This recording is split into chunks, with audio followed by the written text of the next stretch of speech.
전에 처음 했던 류크로고스보다는 훨씬 더 유명한 사람입니다. 이제 스파르타하고 아테네가 워낙에 아테나이가 강국이잖아요. 두 도시가 어떻게 이렇게 강국으로 될 수 있었는가 이런 것에 대한 이제 고대인들도 나름대로 이제 자기 나름대로 도시에 대해서 입법자를 정리한 것이죠. 그래서 완전히 좀 결이 다르다. 느낌이 완전히 다르죠. 그래서 여러분도 읽어보시면 류크로고스하고 약간 비교하면서 읽게 되지 않을까. 그러면서 법 체계를 만든 사람들의 생각과 경험이 달라가지고 그런 것들이 이제 이후에 그 도시가 완전히 성향이 서로 반대되는 그런 것들도 보이게 되죠. 솔로는 한마디로 말하면 직업이 워낙에 많습니다. 이 사람이 젊어서는 집안이 몰락해가지고 명문가 출신이에요. 몰락해가지고 이제 상인으로 아버지가 퍼주기를 잘해가지고 돈 벌러 나갔다고 돼 있고 머리가 비상해가지고 돈을 많이 벌었습니다. 그래도 시인이고 필력도 좀 있었던 사람이고요. 정치가이기도 하죠. 정치 선동을 굉장히 잘한 걸로 돼 있어요. 젊어서.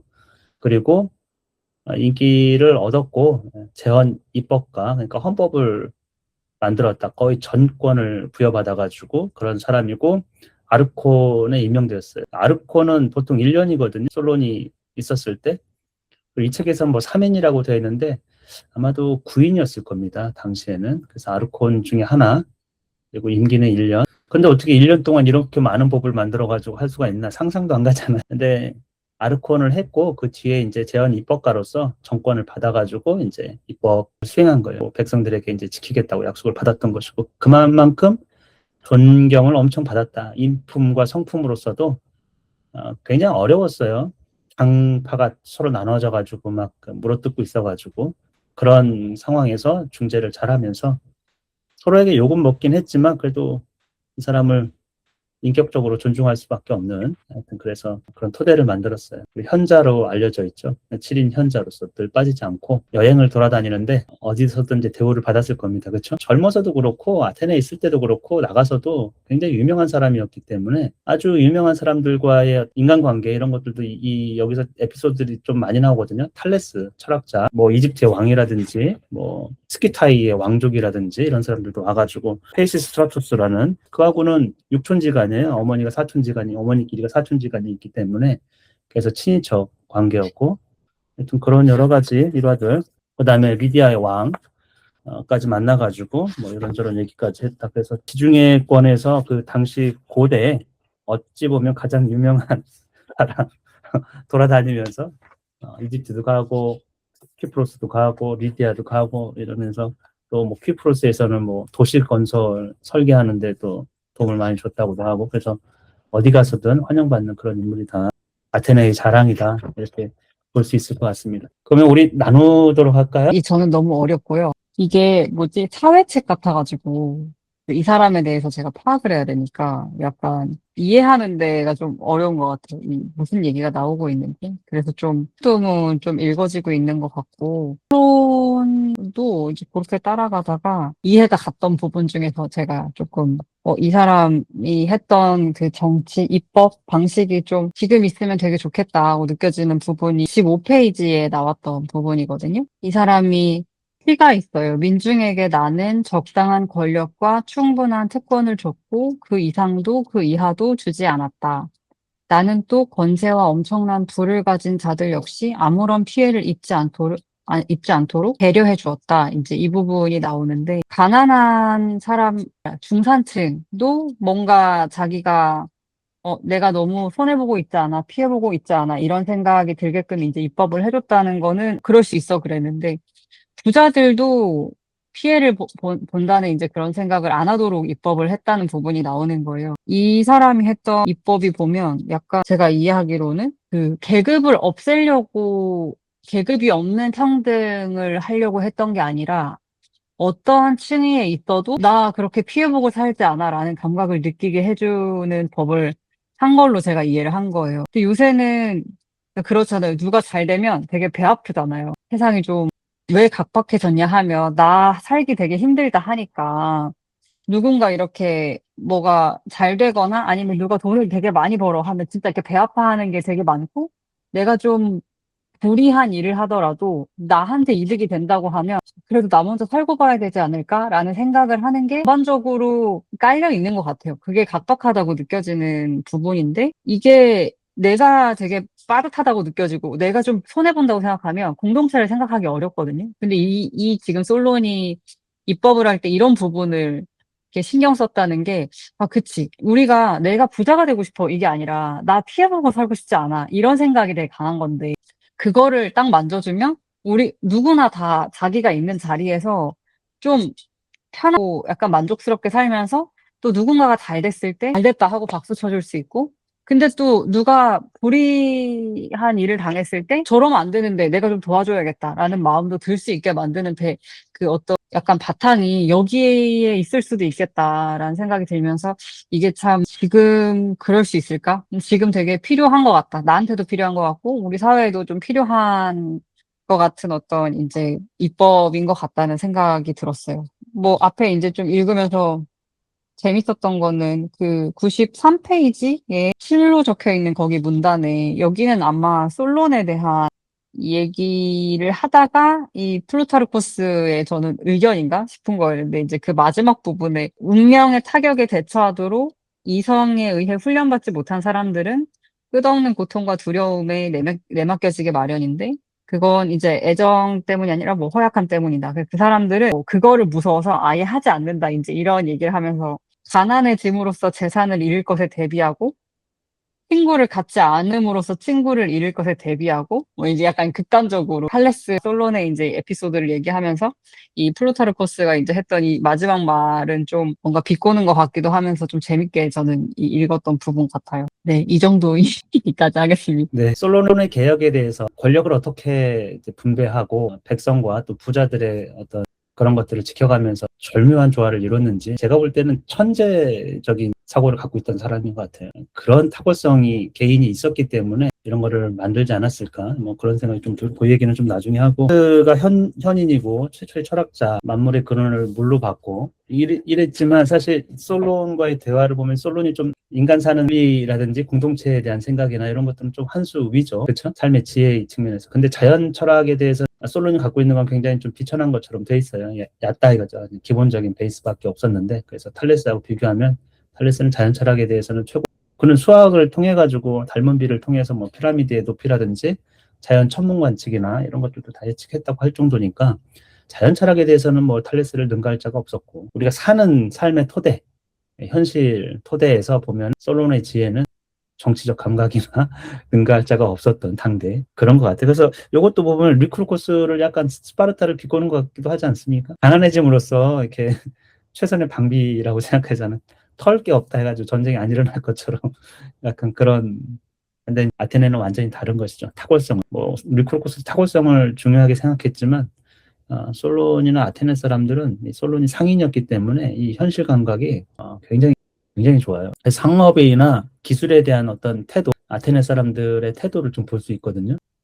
그래서 그런 것들도 참 눈여겨볼 만했습니다. 저는 아무래도 이제 리크로코스랑 좀 비교하게 하면서 읽게 된 것 같긴 한데, 리크로코스 같은 경우는 좀 뭔가 통제를 통해서 질서를 잡고 좀 하나로 뭉치게 하면서 좀 강력한 입법가의 모습? 그런 면모가 좀 많이 보였다면, 솔로는 아무래도 위기 상황이 많이, 그러니까 그때 당시 정세가 좀 위태위태하기도 했어서 그런지, 한 사이에서 균형을 이루려고 하는데 좀 뭔가 위태위태해 보이고 좀 그런 느낌이 계속 들기는 했어요. 좀 이도저도 아닌. 그래서 그때 당시에 이 법을 제정하고 이렇게 출항을 했다고 했잖아요. 그러니까 본인도 좀 그런 부분을 느끼지 않았을까 하는 그런 생각이 들면서 좀 지금 민주주의랑 이렇게 비교를 좀 이렇게 대입하면서 읽게 됐는데 좀 지금의 취약점과 그때 그 취약점이 좀 서로 맞닿아 있다라는 생각이 좀 들긴 했어요. 특히 그러니까 솔로는 결국 시민에게 자유권을 넘겨주었는데 결국엔 그 자유권을 이용해서 시민들이 다시 독재에게 권력을 넘겨주는 결과를 낳게 되잖아요.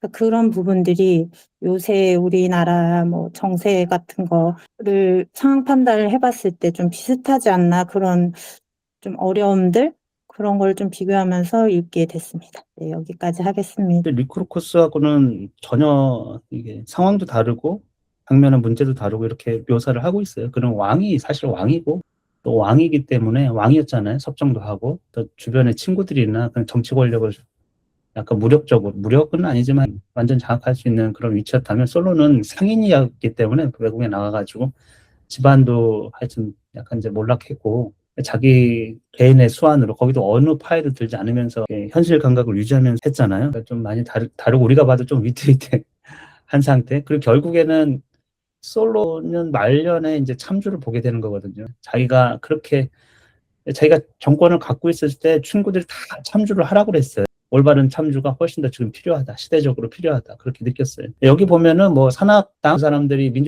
철저한 민주주의를 원했다는데 여러분 잘 생각해보면 용어가 좀 그래요. 번역이 좀 잘못된 것 같아요. 민주주의란 말이 없어요. 솔론 시대에는. 그러니까 그런 민주주의라고 우리가 얘기하면은 그냥 백성이 뭐 그냥 아무렇게나 할 수 있는 게 아니잖아요. 하여튼 정치 체제도 있어야 되고 견제 균형의 원리도 있어야 되고 어떻게 의사가 직접 민주정치를 하더라도 제도적으로 받침이 돼야 되는데 그게 없었던 시대거든요. 도시 빈민이나 소농들, 빈농들이 원했던 거는 그들의 현실 문제를 해결해 달라는 강력한 어떻게 보면 참주 같은 거였어요. 민주주의를 뭐 원했던 건 아니고 용어가 좀 디마크로시가 그게 그냥 민주주의가 아니고 대중정치 같은. 근데 솔로는 정말 꿰고 있지 않습니까? 좋지 참주하는 거. 근데 내려갈 길이 없는 거 아닙니까? 참주의 말로는 독재자의 말로는 뻔한 거거든요. 내려놓을 길이 없기 때문에 이거는 그 참주라 하면 보통 정당성 있는 권력을 갖고 있지 않아요. 절차적으로 정당성 있는. 그러니까 왕이라고 하면 왕이 세습이라든 제도적으로 돼 있는 거 아닙니까? 그렇죠? 그리고 왕을 선임하고 여러 그 사회가 갖고 있는 정당한 절차들이 있단 말이에요. 참주라고 하면 그런 거 없이 권력을 차지한 거예요. 자기가 차지할 당시에는 불법적인 거죠, 사실. 쿠데타처럼. 독재자죠, 티러니 같은. 그런 것들도. 그래서 솔론이 참 지혜라는 게 결국 그는 미래를 봤으니까 내가 독재자가 되면 어떨 것이라는 거 그걸 끝까지 거부했고 그 민주주의 항쟁한 것처럼 민주주의 끝까지 항쟁했거든요. 늙어서. 근데 또 우리가 생각해보면 그랬죠. 그렇게 그 참주가 등장하기 전까지는 굉장히 시민들을 깨우고 연설하고 노년에 그렇게 했는데 페이시 스트라토스가 참주가 되고 나서는 협력을 했거든요. 그럼 우리가 뭐라고 할까 이 사람에 대해서 그런 생각 좀 들지 않아요? 근데 뭐 페이시 스트라토스는 어쨌건 솔론이 했던 그 법을 지키겠다. 그를 이제 자문역으로서 아주 존중해주고 그러면서 솔론이 그가 완전히 엇나가는 것에 약간 제동까지는 아니겠지만 조언을 좀 해주고 공동체를 위해서 그렇게 했던 것 같아요. 그거는 일면 역사적 관점에서 보면 오명이 될 수도 있는데 근데 또 페이시 스트라토스가 아주 정치를 못했던 사람이 아니에요. 참주로서. 민주주의로 가는데 어쩌면 필요했던 사람일 수가 있어요. 대중을 위한. 한 단면만 보기는 좀 어려운 측면도 없지 않아 있습니다. 우리 시대 상황하고 또 비슷하기도 해요. 우리 시대에 이렇게 분파가 경쟁이 심해지고 서로 갈등이 심해지면 어떤 생각을 하냐면 다 죽여 그냥. 권력 잡아서 사글이 그냥 깨끗하게 청소해버려. 이런 게 그 당시에 똑같았어요. 그 당시에도. 이 마음이 심리적으로 적에 대한 같이 공존하면서 사회를 이끌어간다 그런 게 아니고 죽여버리고 싶다 이런 생각을 갖고 있는 거죠. 공존할 수 없는 그런 상태. 그거를 이제 교묘하게 정치적 또는 제도적으로서 솔론이 설득해가면서 만들었다라는 게 정말 대단한 일인 거죠. 어떤 당에도 속하지 않으면서. 그런 사람이 지금 이런 탁월성을 갖는 사람이 있을까? 근데 지금 제도적 허점은 뭐냐면 그런 사람이 입법자가 되거나 권력을 가질 수가 없어요. 우리는 51대 49여도 50일이 갔기 때문에 중립교회 어떤 사람이 와가지고 뭐 할 수가 없는 거죠. 그렇지 않습니까? 이제 우리 제도 안에서는 뭐 솔론 같은 사람이 권력을 가진 사람이 이걸 내려놔야 되는데 당신이 이 문제를 아주 정권을 줄 테니까 해결해 보시오. 이렇게 될 리가 없죠. 그러니까 미국도 그렇고 어느 나라도 그렇고 약간 극우 정당과 근데 지금은 또 극우 정당은 있어도 극좌라든지 진보적인 건 또 없어요. 옛날에 20세기 초반에 있었던 막 그런 노동 막 이런 그런 것도 주장은 없거든요. 그쪽이 이미 없어졌으니까 사실 많은 제도를 통해 가지고 그런 주장들이 다 채택되고 이래가지고 그런 갈등이 있는데 그걸 해소할 방법은 좀 묘연하죠. 솔론 같은 사람은 기대하기는 좀 어려울 것 같고 그런 사람이 있다 해도 그 사람이 정권을 가지고 뭐 할 수 있는 그런 건 아니니까. 저도 약간 이게 에피소드가 많아서 저도 약간 이야기가 전부 다 이렇게 좀 이야기가 힘들긴 했는데 앞에 그 저번 주에 했던 리크루코스하고 비교되는 부분이 조금 많아가지고 그 점은 되게 좀 흥미로웠어요. 뭔가 리크루코스는 뭔가 이렇게 좀 전체적으로 힘에 의해서 이렇게 좀 통치 같은 거 개념? 전체주의적인 개념이라고 하면, 이 솔로는 약간 좀, 아까 말씀하셨던 대로 중재하는 역할? 그리고 양쪽이 다 어쨌든 조금씩 뭐 양보하더라도 어쨌든 뭐 자기가 생각하는 어떤 최선의 합의를 하는 어떤 둘 다 손해보는 게 없이 하는 어떤 그런 부분에서 되게 중점을 많이 둔 것 같아서 두 사람의 어떤 성향이나 스타일이나 이런 거를 비교하는 데 되게 좀 재미가 있었고요. 그다음에 근데 약간 좀 그 리코르코스는 그 백성들이 막 이렇게 뭐 저항하거나 뭐 불만을 가졌거나 그런 내용이 거의 없이 그냥 뭐 시킨다 하면 다 따라하는 어떤 분위기였는데, 여기 솔론전에서는 솔론이 무슨 말만 하면 되게 막 불평하고 불만하고 막 대들고 막 그런 장면이 많이 있어요. 그래서 아마 스파르타하고 아테나의 차이, 국민성의 차이인가? 이런 느낌이 좀 들었어요. 어쨌든 솔론의 위치랑 또 리코르코스 위치가 달랐었긴 하더라도 그런 부분에서 좀 되게 아테나이하고 좀 차이가 느껴졌었고, 어떤 계속 불평과 불만, 그다음에 갈등이 계속 아테네 사회에선 있었는데, 그럴 때마다 솔론이 중재를 했는데도 저는 좀 특이하게 보였던 건 여기 20달락인가? 여기서 그래도 솔론이 싸움이 벌어졌을 때 어느 편에도 가담하지 않는 자의 공민권을 박탈하도록 규정했다고 하니까 그 부분도 저는 되게 신선했어요. 맨날 중재를 하면은 너네 싸우지 마라 이렇게 했을 텐데 어떤 편이든 또 안 되면 또 거기다가 또 어쨌든 처벌을 주는 거잖아요. 그래서 이런 점이 조금 저도 솔론에 대해서 좀 되게 인상적인 점이었었고, 그래도 갈등이 있더라도 어쨌든 간에 조금 더 나은 편, 정의로운 편에 가담하는 게 아무 편도 안 되는 것보다는 갈등이 있더라도 그게 더 좋은 방향이다라고 아마 확신했던 것 같기도 하고, 중간중간에 어떤 그런 전문가스러운 어떤 그런 장면, 막 이렇게 뭐 신도시도 같이 이제 도와주고 중간에 이런 디테일한 장면에서 좀 전문가적인 포스, 상인이라서 아까 말씀하셨다시피 그런 거 보면서 되게 능력이 많았구나. 그리고 어떤 중간에 막 시처럼 시인으로서의 어떤 그런 뭐 시도 중간중간에 나와서 그런 부분, 또 그 행복에 대해서 이 솔론이 되게 그 당시에 자기가 되게 명망이고 되게 현자라고 추앙을 받으면서도 어떤 행복에 대한 기준이 되게 명확했구나. 내가 이런 뭐 왕이나 뭐 어떤 다른 어떤 권력이나 이런 거보다도 자기가 왜 행복한지, 어떤 게 행복한지, 어떤 그 그 왕하고 그런 예시를 통해서 저 사람은 되게 어떤 게 행복하고 어떤 게 행복하지 않은지, 그리고 인생이 지금 그러니까 인생을 전체적으로 볼 수 있는 사람이었구나. 어떤 행복하다, 행복하지 않다, 저 사람의 삶에 의미가 있다, 의미가 없다라는 게 지금 결정되는 게 아니라 인생이 다 끝난 다음에 비로소 결정되는구나라는 거 되게 명확하게 아는 것 같아서, 저도 그런 부분에서 매일 하루하루 되게 일희일비가 많잖아요.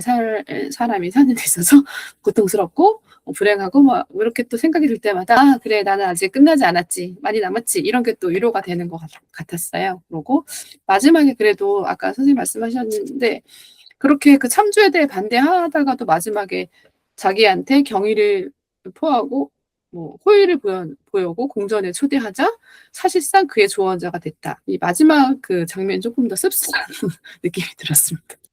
이거 씁쓸하셨습니까?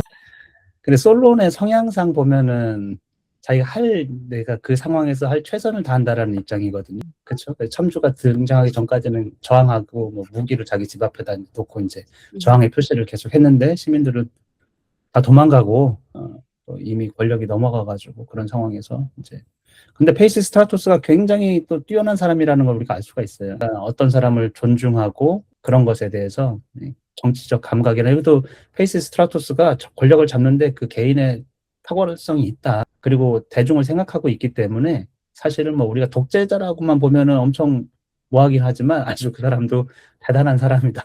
이렇게 그러니까 힘으로만 막 그런 게 아니고 민중에 어떻게 보면은 소망을 담아서 그 권력을 쟁취한 거거든요. 그들을 움직일 수 있었고, 저는 갑자기 민주주의가 나올 거라는 생각은 안 들어요. 잘 생각해 보세요. 귀족정에 뭐 그런 사회가 갑자기 어떻게 민주주의로 제도를 그렇게 쓱쓱쓱 만들어갈 수 있겠습니까? 그렇죠? 뭔가 이제 왔다 갔다 하면서 이제 정반합의 원리처럼 그렇게 될 수밖에 없지 않았을까. 그 사이에 이제 솔론이 있는 거고, 솔론이 그래서 민주주의를 만든 건 아니지만 민주주의 기초를 다졌다. 여러 가지로. 왜냐하면 대중에게 권력을 줬기 때문에 그래요. 여러분이 여기서 권력은 실행하는 게 아니고요. 결정하는 거예요. 그러니까 민회는 밑바닥에 있는 시민들, 민회에서 아르콘을 뽑아요. 최고 지도자를 뽑고. 그리고 모든 사람은 배심원이 돼서 재판을 할 수가 있어요. 근데 그런 게 처음에는 사람들이 별거 아니라고 생각했지만 솔로는 여러 가지 장치로 백성들에게 권력을 준 거거든요. 결정권에 대해서. 혹은 법을 제정한다거나 국가의 중대사에 대해서. 그리고 최고 지도자를 뽑고 그를 내리고 이런 것들에 대해서 그 권력을 백성이 갖고 있다고 하면 이제 돈과 그런 게 아니고 굉장한 일을 한 거죠. 사실은 빈민들, 노예들 그들도 해방시켰거든요. 그들에게 시민권을 주고. 그러니까 이것도 굉장한 일이죠, 사실은. 그래서 자유.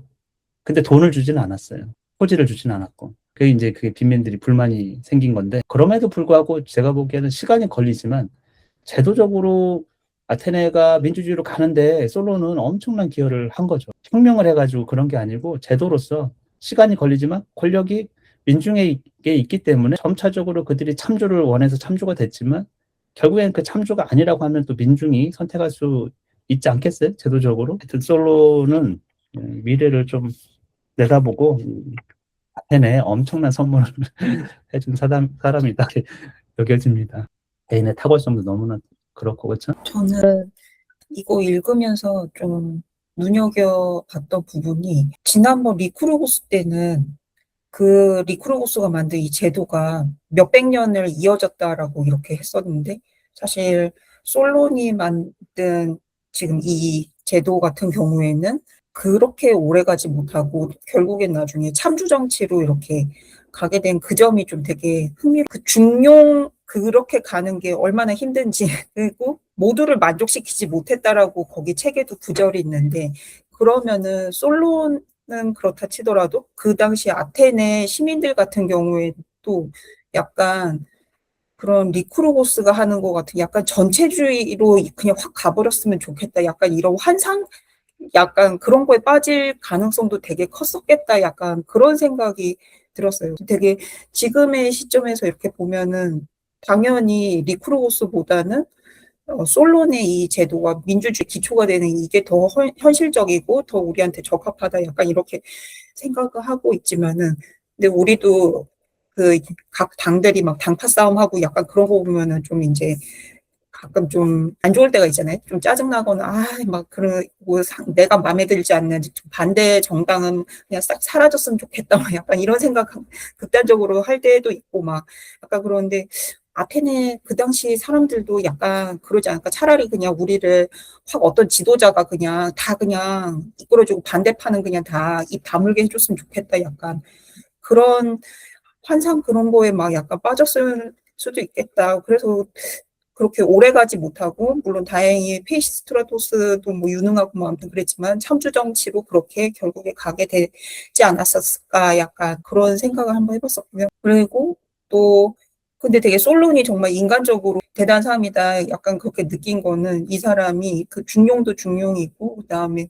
현실 상황이 자기가 생각했을 때, 이건 아니다 싶었을 때, 그 용기 내서 이렇게 행하는 그 모습이 좋았거든요. 그러니까 살라미스 성 공략할 때도 그 전에 몇 번 이렇게 시도했을 때 계속 이제 번번이 잘 안 되고 많이 피해를 보고 하니까는 이제 입에도 담지 마라 막 약간 이런 식으로 법을 만들어 놨는데 그거에 대해 가지고 분위기를 이렇게 바꾸고 그 다음에 그냥 무작정 이렇게 간 게 아니라 어떻게 보면은 나름 전략적으로 이렇게 섬을 공략을 해가지고 한쪽에서 이제 적들을 유인해가지고 싸우고 나머지 정예 요원들을 본진을 가서 이렇게 그렇게 공략하게 하는 약간 나름 전략으로 해가지고 결국에 성공하고 그 다음에도 이제 본인의 뭐런 사리사욕이나 그런 거 없이 중간에서 이렇게 잘 하려고 하는 약간 그 모습이 되게 멋지더라고요. 그러니까는 그거는 정말 개인적으로 어떻게 보면은 잃게 될까 봐 두려워서 뭐 필요한 걸 가지지 않으려고 그냥 가만히 있는 것보다 그 플루타르코스도 거기에 언급했었는데 그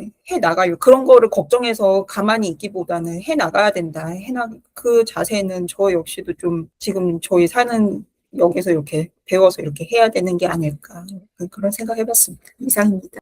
아까 전에 행복에 대해서 보통 사람이 행복은 이제 돈, 명예, 권력 뭐 이런 건데 솔로는 보통 사람들이 취할 수 있는 행복을 얘기하는 권력이나 돈 이런 거는 뭐 전혀 사실 비극적으로 끝나는 경우가 많기 때문에 그래서 보통 사람들이 갖고 있는 솔로는 그렇게 죽어서 그러니까 행복 여부는 삶을 마무리하고 판단할 수 있다. 근데 죽음이 그러니까 중요한 거예요. 명예로운 죽음. 사람들이 그의 죽음에 대해서 어떻게 판단하느냐.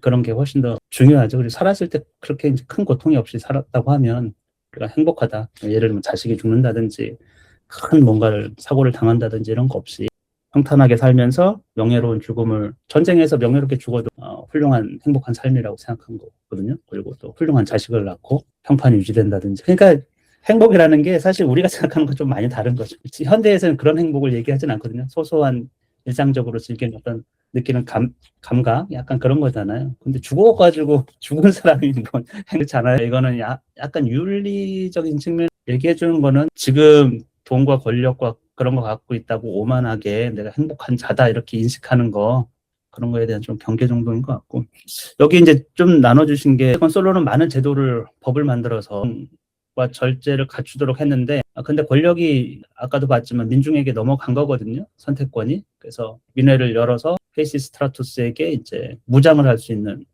권한을 민회에서 줬단 말이에요. 그러니까 그 수를 제한하지 않고 거기다가 그래 버리니까 이제 권력을 차지해 버렸거든요. 그게 이제 백성들의 마음에 다수가 그런 거를 갖고 있었던 거고 아마 필연적이었을 거라는 생각이 좀 들어요. 민주주의가 없는 상태에서 권력을 백성에게 주면 민회에서 뭔가를 결정한다고 하면 그러지 않겠습니까? 근데 저는 페이시 스트라토스가 여기서 더 나가지 않았다라는 거. 그러니까 예를 들면 토지 재분배라든지 귀족들에게서 다 뺏어가지고 재산을 몰수해서 공산주의 하듯이 그렇게 했다고 하면 또 뭐 완전 좀 그렇지 않습니까? 그렇죠?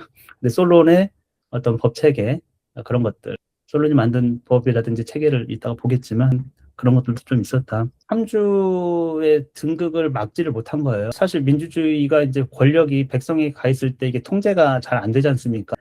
영웅들을 막 독천 추방해버리고 그냥 결정이 수시로 바뀌고 이러면서 또 거의 뭐 독재하다시피 오랫동안 그냥 통치를 한다든지 그런 것들도 다 내재돼 있는 거예요. 다수가 권력을 그러니까 민주주의도 어느 정도의 결함을 갖고 있을 수밖에 없으니까 다수는 사실은 토지 재분배를 원했어요. 그냥 비탄감이 문제가 아니고 토지를 재분배해달라. 근데 그렇게 약속했다고 하지 않습니까? 민중파에게는 토지 재분배해주게. 그 다음에 귀족들에게는 너희들 재산권 이런 거, 채권 이런 것들을 보존해줄게. 서로 상치되는 거죠. 그렇게 해놓고서 들어보니까 이거 어떻게 하지 이런 생각이 들었을 텐데 하여튼 절묘하게 해결하긴 했지만 그래서 아마도 그 절충안을 서로 양보할 수 있도록 해준 것 같아요. 토지 분배는 없다. 그 대신에 이제 비탄감 하는데 귀족들에게는 이것도 안 받을 거냐? 그러면 더 갈 수밖에 없다라는 거죠. 그리고 슬슬 민중에게 권력을 줬고 그게 처음엔 이게 뭔지 잘 모르죠. 사실은 운영해봐야 이 권력이 어떤 건지 1인 1표가 갖는 그것으로 결정한다는 게 어떤 건지 이제 해보면 알잖아요. 그게 무엇을 결정할 수 있는지 어떤 제도를 만들 수 있는지. 그리고 행동하는 지성인이었어요. 확실히 살라미스 그 도시를 다시 이제 회복하는 거는 거의 목숨을 걸고 한 거거든요. 왜냐하면 그걸 언급도 못 하겠어요. 언급하는 자는 사형이에요. 도시에 이게 해결할 수 없는 문제예요. 차라리 잊고 살자는 거거든요.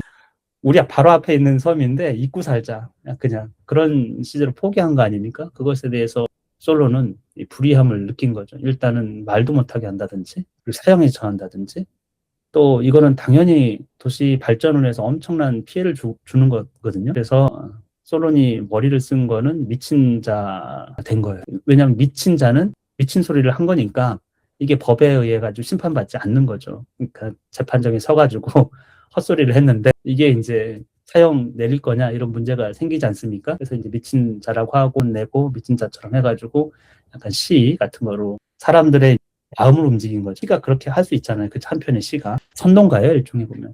그러니까 솔론이 선동 정치도 굉장히 잘한다라는 겁니다. 그런 전략도 굉장히 잘 쓰고 대중을 선동할 수 있는 능력도 탁월한 거예요. 우리는 전략가지만 선동은 잘 못하는 경우가 많거든요. 광장에 나가가지고 막 선동하고 그렇게 할 수 있습니까? 성향이 맞아요. 능력이 또 돼야 그렇게 할 수 있는데 이 사람은 정말 대단한 그래서 전쟁에서 또 승리한 것도 교묘한 이제 전략으로 승리했고 그러니까 불의에 대해서는 가치관은 내가 할 수 있는 최선의 것을 한다라는 것 같아요. 이 사람은 개인으로서 할 수 있는 최선의 것 공동체를 위해서 대단한 탁월성을 가진 사람이죠. 앞에 어떤 것이 본질이다, 이 사회나 아니면 본질이 무엇인지를 알고 있었고, 그리고 자기가 추구하는 이상이나 비전이 이제 확실했고, 근데 그것을 사회에서 어떻게 풀어가야지 좋은지 그런 어떤 그런 현실 감각도 굉장히 뛰어났고, 그래서 그거를 이제 현실적으로 펼치는데 이제 거침이 없었고, 그러니까 그리고 본인이 쓸 수 있는 모든 것들, 그러니까 뭐 입법하거나 뭐 문학이라든지 아까 말씀하신 사람들과의 관계라든지 아니면은 이제 뭐 이제 미래의 sam주가 되긴 했지만 그런 사람들과의 관계, 뭐 좌우를 왔다 갔다 하면서 그런 것들이 가능했다는 거잖아요. 그러니까 그렇게 해야 된다라고 생각은 할 수 있지만 실제로 그거를 해 나가면서 했다는 거는 정말 너무 정말 차원이 다른 사람이다. 이런 사람들이 정말 시대를 바꾸는구나. 뭐 그런 생각을 많이 했고, 그리고 이제 굉장히 그 여기서 다뤘던 법률적인 부분들이 지금 현실의 문제하고 너무 다 있잖아요. 그런 뭐 비세 관련된 부분, 금융 부분, 부동산 관련된 부분, 그다음에 이제 정치적으로 이제 계속 이제 분파가 나눠지는 것들, 뭐 이런 것들이 굉장히 지금 현실적으로 다 있었고, 거기에서 가지고 있는 해결책으로 제시되는 그런 법률적인 것들도 지금 굉장히 또 뭐 현대적으로 봐도 이제 뿌리가 닿아 있다라고 느낄 만큼 그 해결책을 주었던 것 같아요. 근데 결국에는 보통의 사람들로서는 차원이 다른 사람은 차원이 다르게 생각을 하지만 보통의 어리석은 사람들은 정말 앞까지밖에 보지 못하니까 이렇게까지밖에 해결이 안 되는구나 막 되게 보면서 좀 우리는 이제 지난 역사를 보는 거니까 그런 안타까움이 좀 있었던 것 같아요. 그래서 이게 되풀이되지 않았으면 참 좋을 텐데 결국에는 이제 참주 정치로밖에 갈 수 없었던 그런 상황들이 이제 보이잖아요. 이제 해결이 안 되는 불만들, 그러니까는 계속 제시되는 해결책이라고 주어지는 건데 뭐 본인의 당장의 삶들에는 나아지지 않고 권력자들은 이제 권력을 뺏기지 않기 위해서 계속 이제 애를 쓰고 그리고 이제 거기서 이제 우리도 지금 정치적으로 얼마나 많은 선동과 뭐 음모론과 막 이런 것들이 막 밑바탕에 있어요. 근데 그걸 믿는 사람들이 우리는 막 되게 어리석다고 얘기하지만 그것들이 지금 현실적으로도 굉장히 많이 통하고 있잖아요. 근데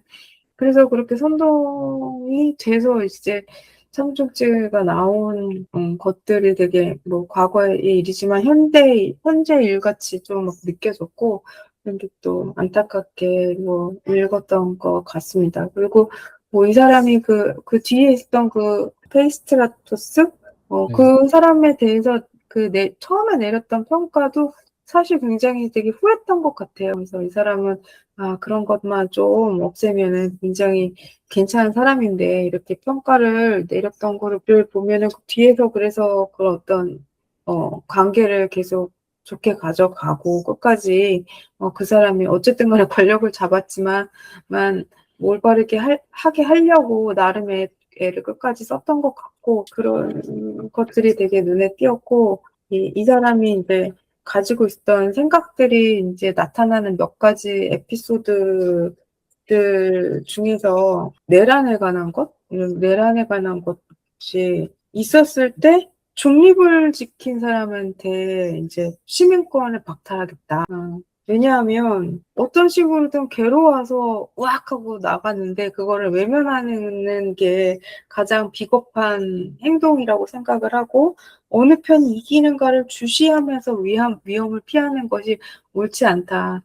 이것도 약간 투표할 때 투표 안 하는 게 어느 편이든 찍어라.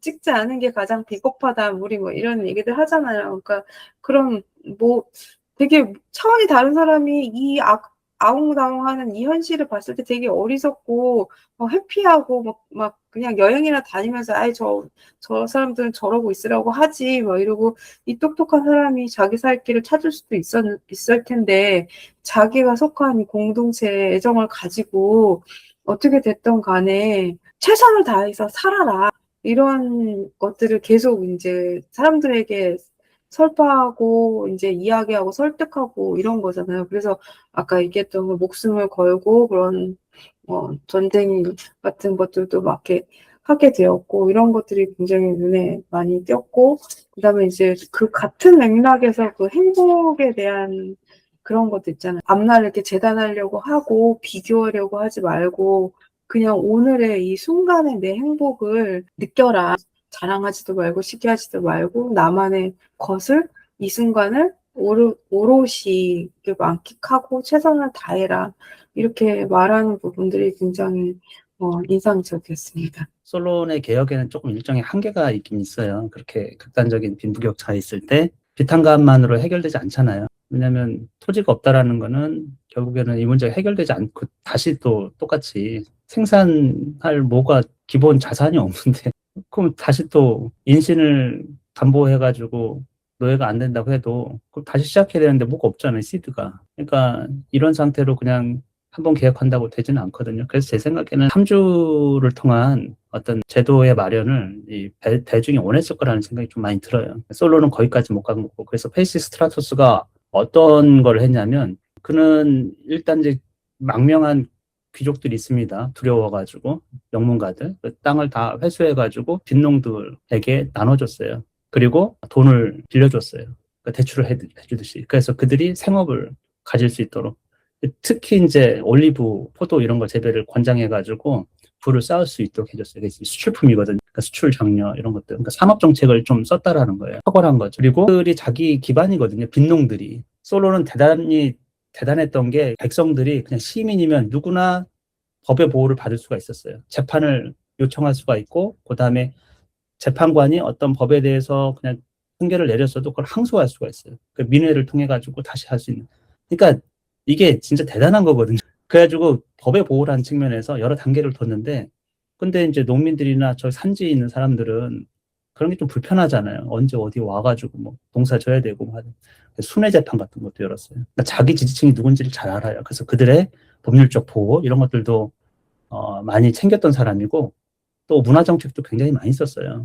여러분 비극도 이때 디오니소스 축제를 만들어가지고 이제 그거를 국가적 행사 아테네 엄청난 국가가 서포트해가지고 어떻게 보면 이제 문화 정책이 자기 독재 수단이 될 수도 있지만 여기도 조금 에피소드가 나오거든요. 이 허황된 이제 거짓 같은 걸로 이제 사람들을 잘못 교육할 수도 있다라는 거잖아요. 솔론 입장에서는. 근데 페이시 스트라토스는 하여튼 그렇게 해서 자기 미화나 사람들에게 즐거움을 준 거거든요. 대중 정치라면 딱 이런 걸 하지 않습니까? 대단한 거예요. 근데 그게 나중에는 민주주의의 교육의 토대가 돼요. 민주주의 교육의 토대가. 페리클리스 시대 오면 그게 어떻게 작동하는지. 그러니까 결국에는 독재자가 생각한 거지만 그게 나중에서는 민주주의 교육의 토대가 됐다라는 거고 그런 것들도 있었고 호메로스 책도 다 집재정해가지고 이거를 이제 편찬하고 이런 것도 문화 정치가 썼던 것도 페이시 스트라토스예요.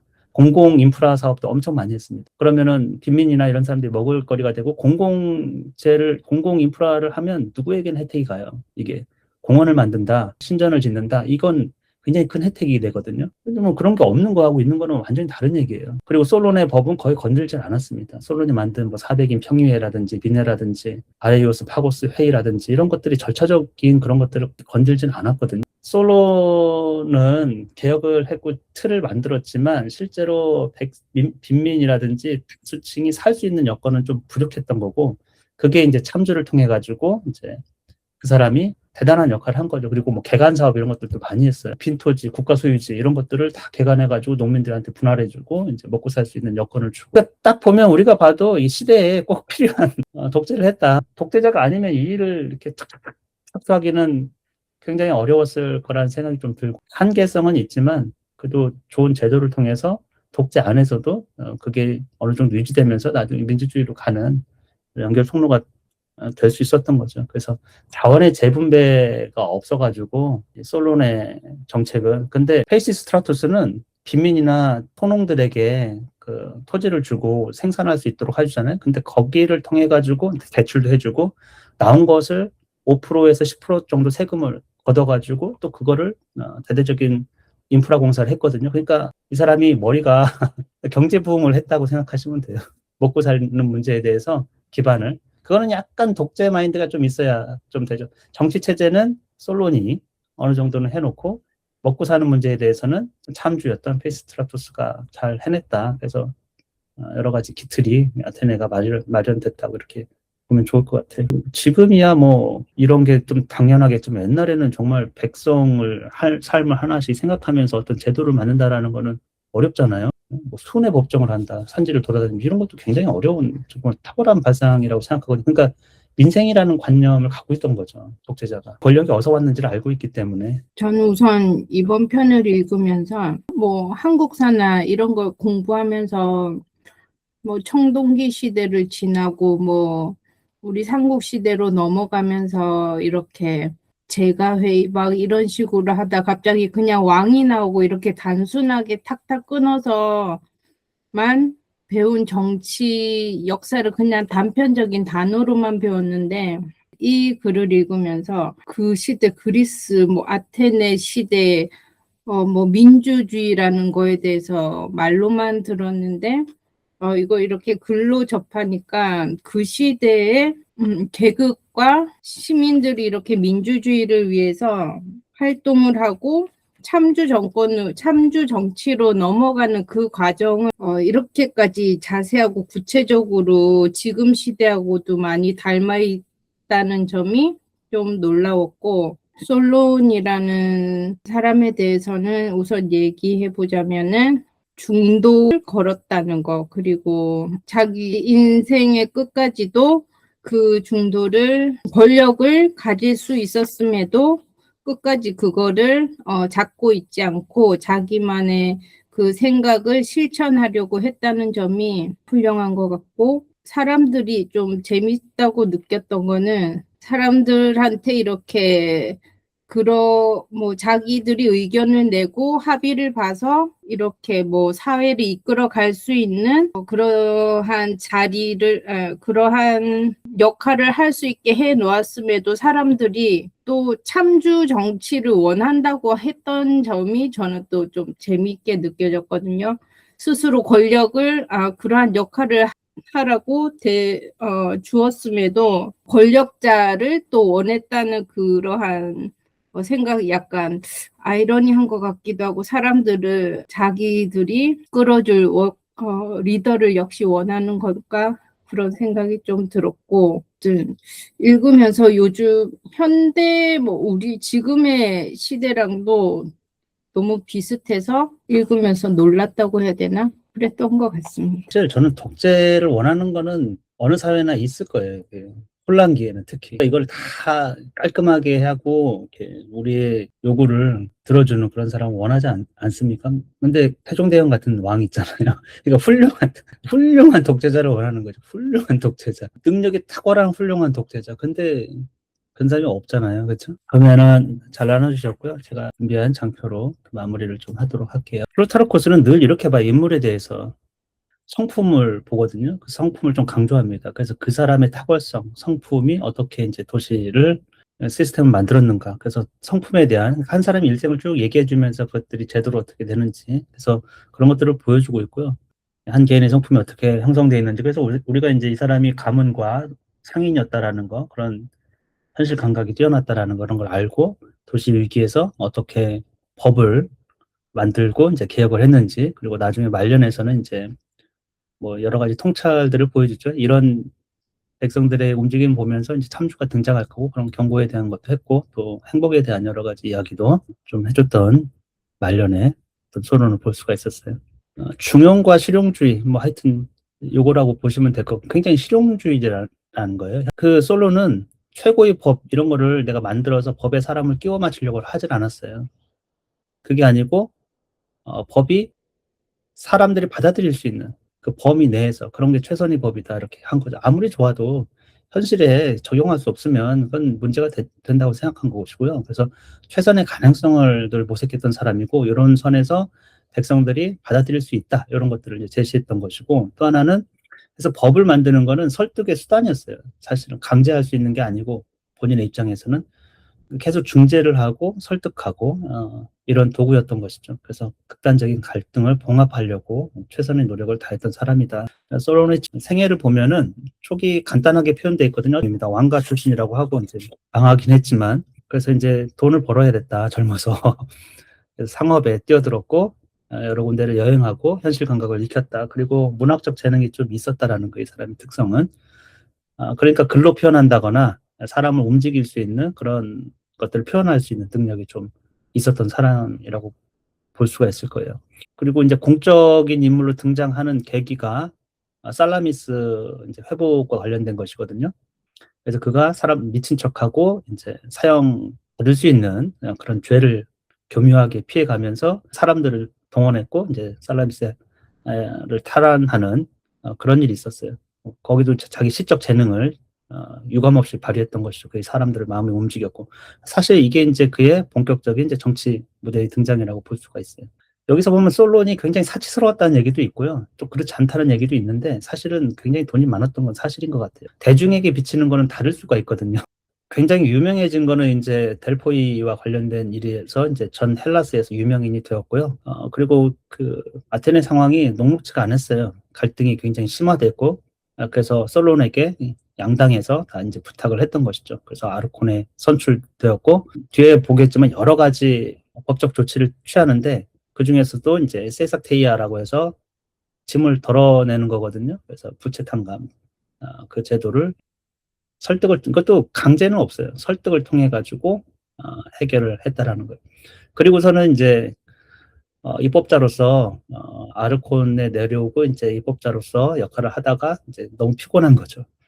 사람들이 청탁도 너무 많이 하고 독재자가 돼달라는 얘기도 있고 또 설명해 달라고 이 제도에 대해서. 그래서 이제 안 되겠다. 그래서 여행 10년간 허락을 받고 그것도 이제 민회를 통해서 시민들의 허락을 받고 여행을 갑니다. 그리고 마음은 내가 없어도 이 제도가 정착되기를 그래서 약속을 받아놓고 그래서 이집트, 퀴프로스, 그다음에 리디아의 크로이소스까지 면담을 하죠. 그래서 여러분이 퀴프로스는 여기 있는 섬이 퀴프로스입니다. 밑에. 근데 이 사람이 좀 국제적인 인물이에요. 돌아다니면서 크레테 사람을 데려와 가지고 어떤 이제 도시 정화도 했고 퀴프로스에서 이제 도시를 하나 만든 거죠. 사실은 조언을 해주면서 이집트에도 갔었고요. 그다음에 여기 리디아 터키 서안 여기도 가가지고 이제 크로이소스를 보고 그 당시 최고 부자예요. 크로이소스는. 근데 그 앞에서도 굉장히 당당하지 않습니까? 왕 앞에서도. 이 소분 벌써 왕이 듣기 좋은 소리 하라고 했는데 그렇지 않잖아요. 그래서 그의 지혜, 그의 품성 이런 것들을 좀 볼 수 있었어요. 행복과 관련해가지고. 그리고 마지막은 말년은 이제 폭정을 보게 되는 건데 백성들이 자기 제도를 이용해가지고 어떻게 참주정으로 넘어가는지를 본 거고 그걸 경고를 계속했는데 제도적 장치와 그가 그런 위치에 있지 않았기 때문에 못한 거예요. 그냥 양심, 지성인으로서의 양심을 어떻게 지키는 그런 호소를 하긴 했지만 막지는 못했었죠. 또 페이시스트라토스가 워낙에 또 출중한 인물이어가지고 그랬을 수도 있어요. 그리고 그런 경고를 했고 이제 입법자의 최후의 죽음도 아주 극적입니다. 어떻게 죽었느냐? 뭐 죽은 연대도 정확하지가 않아요. 페이시스트라토스가 참주가 된 뒤에 오래 살았다는 얘기도 있고 2년 만에 죽었다는 얘기도 있는데 어쨌건 그가 시신이 화장되어서 살라미스 성에 뿌려줬다는 얘기가 있거든요. 근데 이게 너무 허황돼가지고 도무지 믿기지 않는다 이렇게 표현했어요. 플루타르코스는. 왜 그러냐면 고대 그리스는 화장을 합니다. 화장을 하고 그 뼈를 수습을 해요. 그래서 이제 유골함을 만들어 놓고 묘지를 매장까지 화장과 매장 같이 있는 거예요. 그렇게 해서 묘를 세우고 비석을 세우거든요. 묘지는 있어요. 있어야 돼요. 그게 장례예요. 근데 이거를 이제 공중이나 바다에 뿌렸다라는 거는 흔적을 지우는 거기 때문에 누구도 애도를 할 수가 없는 거고 그 사람을 기억할 수가 없는 거잖아요. 그러니까 그거는 보통은 이제 반역자라든지 중죄인에게는 이제 매장지가 없는 거예요. 그러니까 왜냐하면 죽을 때도 그래도 명예롭게 죽었거든요. 쫓겨나거나 뭐 탄압받았거나 그런 게 아니기 때문에. 그래서 어쨌건 페이시스트라토스 치하에서 죽었기 때문에 근데 묘지가 없기 때문에 사람들이 이런 얘기를 만들어내지 않았느냐 이런 얘기도 있지만 하여튼 만약에 그 자신의 의지였다고 하면 대단한 거죠. 상대의 관습 그런 것들로부터 훨씬 더 넘어서 있는 어떤 존재 그리고 살라미스와 관련해서 자기가 공적인 일을 처음 시작했던 것이고 나중에 우리가 알지만 이제 페르시아의 전쟁에서 살라미스가 얼마나 중요한 역할을 그 앞바다가 했는지를 또 우리가 알 수가 있잖아요. 네, 그래서 그 죽음도 극적이다. 일단은 제 지혜를 이제 상인으로서 현실 감각과 국제적인 인물이 된 거예요. 일종의 솔론이. 그래서 가문의 몰락으로 이제 상업에 투신했고 그에게는 여행이었죠. 일종의. 그래서 지중해 연안을 돌아다녔고 여러 가지 현실적 감각을 익혔다. 그리고 국제적 인맥도 상당히 좋은 걸로 알려져 있어요. 보면은 아테네 있을 때도 여러 도시에서 사람들이 왔고 나가서도 환대를 받는 사람이었거든요. 그리고 부를 경멸하지도 않았어요. 그렇다고 숭상하지도 않았고. 그러니까 어떤 측면에서도 거의 균형 잡힌 태도를 갖고 있는 사람이고 7명의 현자 중에서 1명으로 빠짐이 없고요. 그리고 실천윤리. 철학에는 그렇게 좀 탁월성은 없었지만 실천윤리적 탁월한 사람이었고요. 아나카르시스라고 스키타이 쪽, 저기 흑해연 안에 약간 그리스 사람들이 보면 저기 미개한 종족 좀 여기는데 또 솔론을 찾아왔지 않습니까? 그래서 이제 서로 교류를 나눴는데 뭘 하나 봤더니 이제 법을 만들고 있으니까 실정법, 법률 이런 거는 거미줄과 같다고 비웃었어요. 왜냐하면 만들어 봐라. 거미줄 같아서 약한 놈은 다 걸려도 힘센 놈은 다 구멍 내고 빠져나간다고 그렇게 얘기한 거거든요. 그랬더니 솔로는 법을 지키는 것이 유익한 것을 시민들에게 이제 증명해 보이고자 했던 것이죠. 시민들에게 법을 강제하기보다는 솔로의 생각은 뭐냐면 그게 유익함을 느끼도록 해주는 거예요. 좋은 법을 만들고 법을 지키는 게 모두에게, 개인에게, 공동체에게 유익함을 그렇게 해주려고 했던 것이죠. 그 정치적 명성은 이제 살라미스, 또 수복과 관련해서 있었던 것이고요. 미친 시인으로서 역할을 하면서 그리고 탁월한 전략을 발휘했고 나중에 또 사진에서 여기가 보면은 메가라가 요 앞에 있어요. 살라미스 앞에 여기 메가라가. 그리고 아테네는 여기에 있고 그래서 이 살라미스가 여기 딱 아테네 입장에서 이게 입구 아닙니까? 어디로 나가려고 하면 그렇잖아요. 이게 자기와 같은 편이고 또 자기들이 다스릴 수 있다고 하면 엄청난 재산이 되는 거고 상거래 입장에서 보면은 거래를 한다거나 그렇지 않다고 하면 굉장히 큰 장애가 되는 거니까 그래서 요거 이제 수복과 관련해가지고 2차례예요. 첫 번째 전쟁에 나가가지고 여장을 하고 남자들 애들 그래가지고 이제 수복한 거 하고 그리고 요거를 이게 얼마나 중요한지를 알았기 때문에 대중을 설득했던 것이고 일종의 선동이긴 하지만 두 번째는 그래도 또 메가라 사람들이 쳐들어와가지고 또 그러면 이제 아테네 사람들도 솔로는 엄청 비판할 거 아니에요. 또 골칫거리 영원히 지킬 수 있는 어떤 국력은 안 되니까 서로 치고받고 맨날 하는 거죠. 또 다시 이제 반복되는 거예요. 그때 이제 외부 세력 스파르타를 통해서 중재하겠다. 국제적으로 이제 이 문제를 풀겠다라는 거거든요. 우리도 그렇잖아요. 이게 분쟁 지역이에요. 일종의.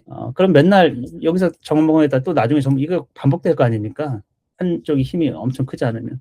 이제 국제적 이제 중재를 했고 그 중재국이 이제 스파르타였는데 거기에서 솔론의 여러 가지 이제 화법, 호메로스 책을 이용했다고도 하고 하여튼 그래가지고 아테네 편으로 이제 받아들이게 되죠. 그래서 엄청 아테네 사람들이 존중하게 된 이 문제를 그러니까 현실 감각이 굉장히 뛰어난 사람이에요. 또 다시 전쟁하자고 하지 않고 그거를 이제 다른 방식으로 풀어냈기 때문에. 그래서 이제 명성이 시작됐죠. 사실은 이 사람 진짜 지혜자구나 이런 생각이 좀 들었겠죠. 당시 사람들이 누구도 해결하지 못한 걸 해결했던 것이고, 그다음에 범그리스적인 델포이 성소를 수호했던 그 일화도 있어요. 엄청 유명 인사가 되거든요. 왜냐하면 델포이 그 신전 들어가는 입구에 키르라 사람들이 있어요. 근데 이 키르라 사람들이 순례자들에게 이제 통행세를 받았어요. 그리고 이제 막 물건을 뺏기도 하고 이제 약간 약탈 같은 걸 한 것이죠. 그런데도 주변에서 누구도 이 문제를 해결하려고 하지 않아요. 그리고 또 뭐 그 신성한 토지들도 이렇게 무단 점거하고 불법적으로 주변 도시 사람들이 그런 일을 했던 거죠. 왜냐하면 델포이는 근데 전 그리스적으로 성지잖아요. 그렇죠? 가가지고 신탁을 받아야 되는. 근데 이 문제를 해결을 못한 거예요. 국제적인 문제라는 거예요. 근데 그거를 또 설득해가지고 솔론이 또 이 문제를 해결했어요. 사람들을 일깨워가지고. 그래서 범그리스적인 어떤 권위를 이때 명성도 얻게 되고 굉장한 인물이 됩니다. 그러니까 탁월성이 없지 않은 거예요. 국제적 정세에도 굉장히 밝고 자기 나라 문제뿐만 아니고 여러 나라가 연합해서 해결해야 되는 문제에서도 그러니까 소위 말하면 지금 말하면 글로벌 문제도 해결할 수 있는 유능한 사람인 거죠. 쉽지 않은 문제인데. 그다음에 도시 정화 사건도 있거든요. 필론 사건이라고 필론이라는 사람이 올림픽 우승자예요. 그래서 인기가 명망도 있고 인기가 높았어요. 근데 뭐 장인인가 하여튼 이웃나라 그 군사까지 동원해가지고 참주가 되려고 일종의 쿠데타를 일으킵니다. 그래서 그게 자기는 백성들이 지지를 받을 줄 알았어요. 그런데 이제 이 사람들은 다른 반응을 하는 것이죠. 그래서 그때 이제 메가클레스 아르콘이 그를 위시한 아테네 사람들이 반대했고, 그리고 이 사람들이 신전에 피신했거든요. 필론하고 그 일당들이. 근데 이제 문제는 여기서 계속 이제 신전에 있으니까 신전에 있는 사람은 신에게 그 보호를 요청한 것이기 때문에 인간이 어떻게 할 수는 없어요. 설득해가지고 내려와서 재판을 받으라고. 근데 이 사람들이 재판 받으면 사실 이건 뭐 사형 아니겠습니까? 아니면 중재 받을 테고. 가지고 이제 아테네 거기다가 이제 신상에다가 끈을 묶어가지고 이렇게 내려왔다라는 거예요. 우리가 생각하면 진짜 코미디 같은 거잖아요. 연결돼 있다고 생각하나 봐요. 아직.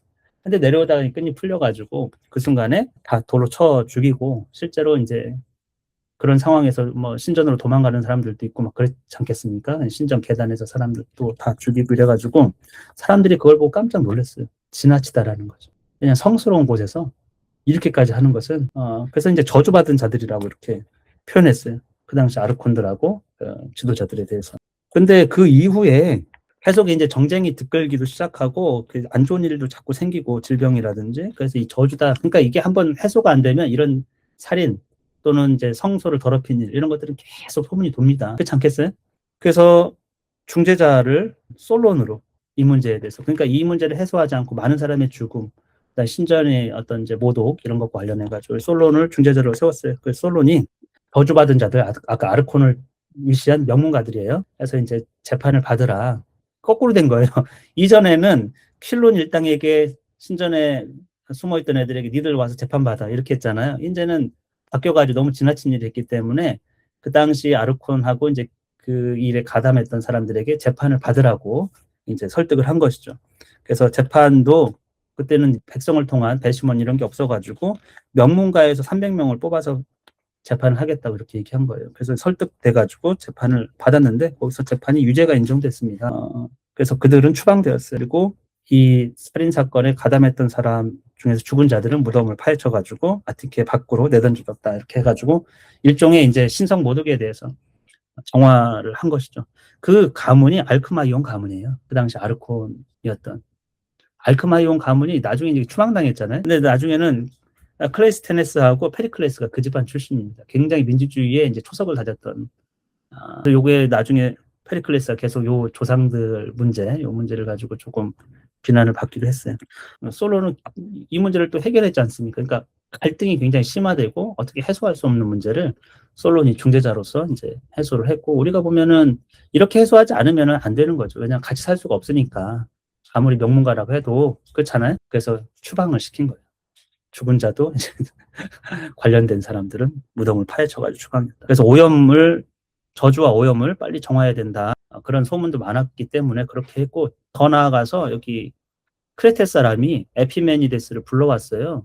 도시 정화를 해서 에피메니데스는 굉장히 명망 있는 사람이고 현인 중에 3명, 7현인 중에 3명으로 인식되는 사람이기도 하는데 신의 사랑을 받는다고 알려져 있고 신비로운 해안을 가진 사람. 솔론이 그 사람의 권위를 좀 이용한 것이죠.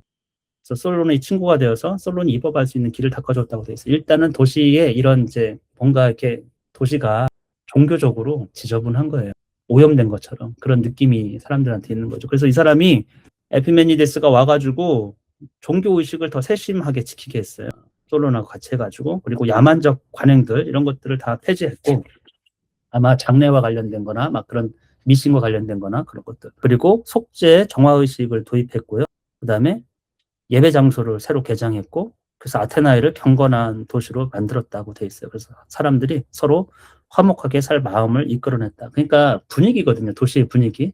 이해되시죠? 그러니까 그런 것들의 제도와 뭐 건물과 여러 가지를 통해 가지고 그런 미신적이고 그 막 오염됐던 그런 분위기를 조금 일소했다. 그래서 살만한 도시로 일단 만드는데 집중을 했다라는 거예요. 이런 것도 사실은 솔론이 같이 했지만 그 일을 하기에 적합한 사람을 종교와 관련돼서 이런 일을 더 잘할 수 있는 사람을 크레테에서 데려와가지고 그하고 잘 협력해가지고 이 일을 했다 이렇게 보시면 좋을 것 같아요. 그의 또 국제적 감각이라고 볼 수가 있을 거예요. 근데 이 사람이 대단한 게 에피메니데스가 그래서 아테네 사람들이 숭상했습니다. 이 사람의 업적에 대해서 외부인이지만 그래서 많은 재산, 명예 이런 것들을 주긴 했는데 이 사람이 나중에 신성한 올리브 나무 가지 하나만 달라고 했어요. 그리고 그것을 가지고 고향으로 돌아갔다고 되어 있어요. 이 사람도 정말 대단한 사람인 거죠. 그걸 사적으로 쓰는 게 아니고 도시를 위해서 그리고 부와 명예 뭐 이런 게 주어질 수도 있는데 이 사람은 그냥 올리브 나무까지 평화를 상징하는 것이거든요. 그거 하나만 가지고 고향에 돌아갔다라는 거예요. 그래서 이게 이제 솔론의 명성, 솔론이 점점 입법자로서 왜 도시에서 이 사람을 그렇게 추대를 해가지고 이 위기를 돌파하게 하려고 했는 인물이 되었는지는 이런 사례들을 통해서 우리가 볼 수가 있었다라는 거죠. 도시 정화가 됐어요. 그래서 조금 화목하고 살만한 분위기가 조금 됐다 해도 엄청난 혼란이 있었습니다. 퀼론 사건도 앞에 있었지만 새 당파가 있었어요. 평야당 해가지고 평야당이니까 당연히 이제 토지를 갖고 있는 사람들이고 그들은 귀족 대지주들입니다. 과두정을 선호했어요. 과두정이라는 건 일종의 귀족 정치예요. 몇 명의 지도자들 그들이 모여가지고 의사결정을 하는 거거든요. 귀족정이고 그다음에 산악당이 있어요. 이 사람은 험지에 살고 있지 않습니까? 그러니까 토지 재산이 별로 없는 거죠. 가난한 농부, 밀려나는 사람들, 부채, 시민 등. 그래서 이 사람은 철저한 민주정이라고 했는데 이 당시 민주정은 우리가 생각하는 뭐 민주정이란 말이 없기 때문에 그래서 민중을 대변하는 어떤 이제 정치 또는 그런 게 필요하다고 생각했던 사람들이에요. 빈부격차가 워낙 크고 빚에 허덕이고 있고 빚을 못 갚으면 또 노예가 되는 거 아닙니까? 본인이 노예가 되든지 자식이 노예가 되든지 심지어는 외국에 팔려가기도 해요. 상품처럼. 공동체가 이제 무너지는 위기였죠. 그래서 이 사람들이 요구했던 거는 산악당이 요구했던 거는 토지를 재분배해달라는 거예요. 토지. 그리고 경제적 지원을 해달라. 먹고 살게 해달라는 거죠. 그리고 이제 신분을 해방하게 해달라. 왜냐면 내 친인척, 자식, 나 자신, 노예가 자꾸 되고 있으니까. 그 결국에는 여러분이 보시면 참주의 등장이 예고되는 거죠, 사실은. 안 그렇습니까? 귀족도 있고 다 그런데 이런 거를 제도가 없는 상태에서. 그러니까 여기 가만히 읽어보면 여러분도 솔론이 정치를 아르코네 돼가지고 했을 때도 사람들이 뭘 원했냐면 계속 참주를 원한 거예요. 솔론이 참주가 돼서 이런 문제를 해결해 달라고 그걸 거부했던 것 뿐이고 해안당은 상공업이나 해상 활동을 했던 사람들이기 때문에 이렇게 가면 안 된다. 양극단은 약간 절충하는 어느 편에 쓰지도 않고 자기의 어떤 노선이 있다기보다는 이러면 안 된다는 식의 어떤 그러니까 사실은 어떻게 보면 솔론과 비슷한 입장이 있는 거죠. 그래서 민중이 다수가 부자들에게 몸을 담보로 이렇게 빚을 지고 있고 노예가 되고 있는 그 현실이 가장 큰 문제였거든요. 그래서 솔론은 이 과제를 나중에 이제 해결하기 위해서 이제 등장하게 되는데 어떤 한 파벌의 승리가 아니에요. 이 사람들은 한 파벌의 승리를 원했어요. 솔론은 그게 아니고 도시 전체가 붕괴되는 것을 막으려고 했던 것이죠. 세삭테이아라고 빚을 짐 덜어주기라고 여기서 번역을 했는데 빚에서 시민을 해방했습니다. 기존 채무를 말소해줬어요. 그리고 신체 담보 대출을 금지시켰고. 그러니까 당장 이제 이런 일을 한 거거든요. 근데 아까도 얘기했지만 이게 제한이 있단 말이죠. 생산 수단이나 기반이 없으면 또 그럼 담보물이 없는데 그럼 또 어떻게 빚을 먹을 게 없는 또 어떻게 그렇게 되지 않습니까? 그것까지는 나가지 못했어요. 경제적 굴레에서 시민을 해방시킨 하여튼 민주주의의 시작이었다 이렇게 좀 보는 거죠. 이런 장치가 이런 생각 자체가 짐 덜어주기라고 일단은 이제 처음에는 불만이 많았지만 점차적으로 사람들이 좀 인정하기 시작했다고 돼 있어요. 그리고 여기 저당 표시가 이렇게 땅에 우리도 이제 저당 잡히면 딱지 붙이지 않습니까? 그렇죠? 그런 것들 다 제거해 버렸어요. 보이는 것도 이제 우리 사회에는 그런 거 없는 거예요. 그런 제도도 없고 해외로 팔려나간 아테네인들을 국비로 송환해서 국가가 돈을 들여서 왜냐하면 팔려나간 거거든요. 그러면 그 사람을 이미 팔려나갔는데 돌아오라고 올 수 있습니까? 그러면 그 사람한테 적절한 값을 주고 다시 해줘야 되는 거죠. 이게 어떻게 보면은 굉장한 일이었죠. 사실 시민들이 원했던 것이기도 하고 노예가 되었던 시민들에게 자유를 복권을 다 시켜줬습니다. 그래서 솔로는 가난한 자에게 재산을 나눠주지는 않았어요. 경제적 관념이 좀 탁월했던 사람이기도 하고 또 대신에 자유를 훨씬 더 중요하게 생각했어요. 자유를 잃지 않게끔 하는데 최선을 다했다 이렇게 볼 수가 있어요. 근데 거기엔 좀 약간 한계가 좀 있긴 한 거죠. 우리가 볼 때는 산업을 부흥시킨다든지 물론 그런 약간 기술에 대한 이런 그런 게 있지만 명확하게 엄청 뚜렷하게 나오지는 않아요. 직업이 없는 사람들 벌 주고 이런 정도이기 때문에 산업 정책이 별로 없어가지고 그리고 또 하나는 복지 정책이랄까 이런 세금을 걷어가지고 어떻게 한다라는 그런 데까지는 못 나갔던 거죠. 그리고 이 솔론이 재산에 따른 등급제예요. 근데 이게 여러분이 보시면 뭔 제도가 이렇게 생각할 수 있잖아요. 금권 정치 같고 그렇게 느껴지죠. 근데 이전에는 혈통이었어요. 가문에 의한 정치였어요. 소수의 귀족들이 이제 권력을 장악하는 거였기 때문에. 근데 이거를 재산에 따라 가지고 이제 계급을 4개로 나눠 가지고 분할했거든요. 그래서 지금 보면은 그럼 금권 정치 이렇게 생각할 수 있지만 솔로는 현실 타협이에요. 근데 엄청 제가 볼 때는 대단한 것 같아요. 일단 기준이 이거 두 층에서 다 받아들여야 되잖아요. 출생이 아니고 재산이다. 그러니까 귀족들도 그래? 그럼 좋다고 생각했겠죠. 이해되시죠? 인정할 만하다. 그다음에 근데 결과는 어떻게 되냐면 이 독점이 완전히 약화됩니다. 귀족의 독점이. 시민 참여가 확대돼요.